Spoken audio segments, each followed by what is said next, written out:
Il est clair que le digital a ouvert des perspectives. Il a permis aussi à des médias traditionnels de se renouveler, de proposer de nouveaux formats à leurs lecteurs. Les réseaux sociaux ont également fait émerger de nouveaux interlocuteurs, des leaders d'opinion, des blogueurs, qui sont de nouveaux prescripteurs, autres que les journalistes. Malgré tout, je pense qu'il ne faut pas sous-estimer l'impact des médias traditionnels. Parce qu'on ne va pas se mentir, un article dans un grand média, dans un grand journal national du type Les Échos ou Le Monde peut déclencher des retombées extrêmement importantes sur les réseaux sociaux notamment.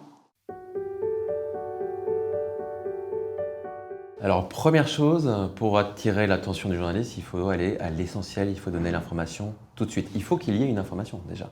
Donc il faut donner l'information tout de suite, il faut que le journaliste puisse choisir votre communiqué de presse tout de suite. Alors comment ça marche? On va imaginer qu'il ait plein de communiqués de presse devant lui, il faut qu'il ait un titre informatif, il faut qu'il y ait tout dans le premier paragraphe, et surtout, il ne faut pas qu'il y ait tout.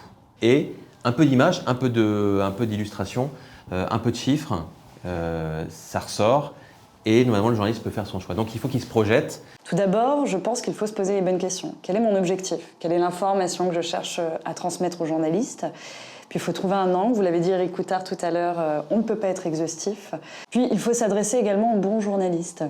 Et là, la veille média peut avoir de l'intérêt, puisqu'on peut déjà avoir identifié des journalistes qui suivent nos sujets. Et puis, c'est capital, il faut adapter le message à la cible. Il faut essayer de comprendre les attentes des lecteurs que nous ciblons. Il ne faut pas communiquer avec le journaliste sans information, sans rien, juste avec du vide.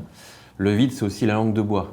On ne peut pas communiquer avec un journaliste en interview avec de la langue de bois, ce qui veut dire qu'en fait, on dit des choses qui sont audibles et compréhensibles, mais il n'y a rien dedans. Il ne faut pas non plus penser qu'on est tout seul. Donc, rappeler les journalistes 15 fois, ce n'est pas possible. Donc, les relances, forcément, tôt ou tard, vous allez vous faire jeter, ça c'est certain. Et puis, il y a une chose à ne pas faire, c'est mentir. Donc le mensonge est à vraiment bannir, à proscrire. Donc on dit la vérité, après on dit toute la vérité, pas forcément, mais au moins on dit la vérité. On ne sous-estime pas le journaliste. Le communiqué de presse n'est pas un outil moderne, puisqu'il existe depuis très longtemps. Il fonctionne bien parce qu'il donne l'essentiel de l'information. Donc on va dire que le communiqué de presse est un outil qu'on va accompagner avec d'autres outils complémentaires comme les outils digitaux, les réseaux sociaux, etc. Donc en fait, c'est un outil qui fait partie d'une boîte à outils, on va dire. Il y a toujours cette dimension un peu projection. Il faut que le journaliste se projette. Donc télé, radio, presse écrite, blog, il faut qu'il se dise qu'est-ce que je vais pouvoir raconter. Donc il faut qu'il voit les choses. Donc c'est une notion de donner à voir.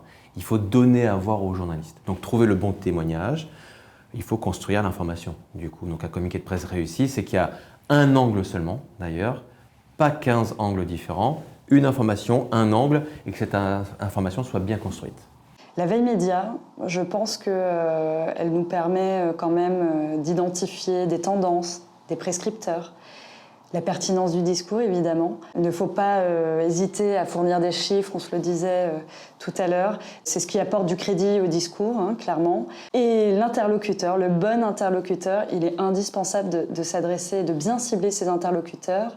Alors, il est évident qu'il est toujours plus facile de s'adresser à des journalistes avec qui on a déjà eu des rapports. Et c'est pour ça qu'on a pour habitude, souvent en agence ou en cabinet de conseil, de proposer à nos clients des rendez-vous en one-to-one, informel avec des journalistes pour établir déjà un premier contact.